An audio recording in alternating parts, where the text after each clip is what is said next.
Welcome back. Cocoa prices remain elevated. They've almost doubled year to date now as supply pressures persist. And our next guest says that dynamic, mixed with a somewhat cautious consumer, could spell bad news for the likes of Hershey. He downgraded the stock to underperform this week. It's up 3.5% year to date. Expects 10% or so downside ahead. For more, I'm joined by Rob Dickerson. He's an equity analyst at Jefferies. And Rob, it's great to have you because our friend of the show, Chris Grisanti, has been very bullish on Hershey. I'm thinking at some point those cocoa prices moderate and the stock gets some operating leverage. But you're not persuaded.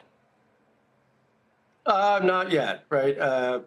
Clearly I'd say, Hershey over a very, very long period of time, is always considered one of the most defensive names within U.S. staples and within U.S. food. Right now we have a bit of a different situation, right? I mean, they have core brands everyone loves chocolate, everyone loves candy. But with cacao, as you pointed out, up so much, it does pose a number of problems, at least in the near term, right? So there is very excessive cost inflation kind of about to hit Hershey, right? Because we could see where spot goes earlier in the year and, as it comes up through the year. But a lot of these companies are hedged, so you don't start to see those impacts on the cost side until later down the road. Now, that said, right, a big topic of your conversation now for over a year has been higher prices at the grocery store, right? We've also seen much higher prices in chocolate.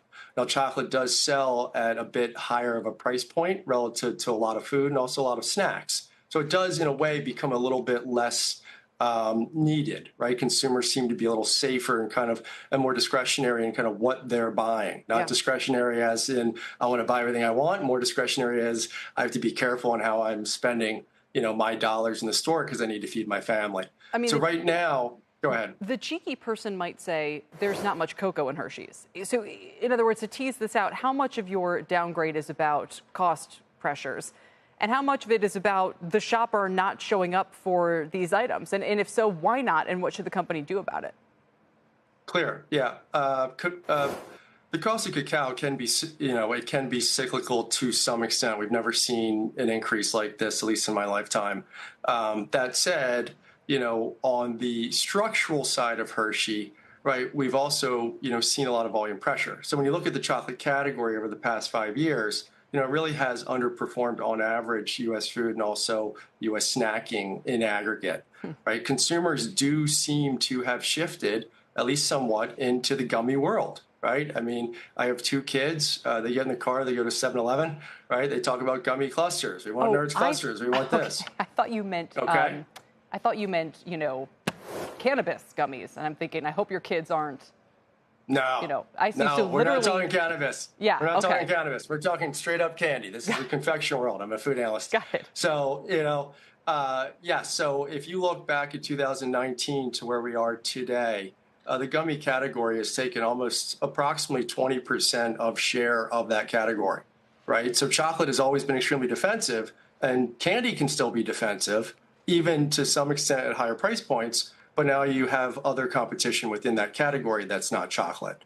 So as we go ahead. Nerds, Haribo, Skittles, Sour Patch. I mean, they have the momentum right now. Does Hershey need to make some sort of acquisition or product launch to compete with that, or just wait for taste to change, so to speak? Well, Hershey's giving it a heck of a college try right now, right? So, and it might work. I mean, it's very early. So Hershey just recently launched in August with, I'd say, a big New York presence this week with Shaq, right? The brand is Shaq-alicious. They have 2 core SKUs in the marketplace. And that's not accidental, right? I mean, this is very intentional because of what we've seen within the gummy marketplace.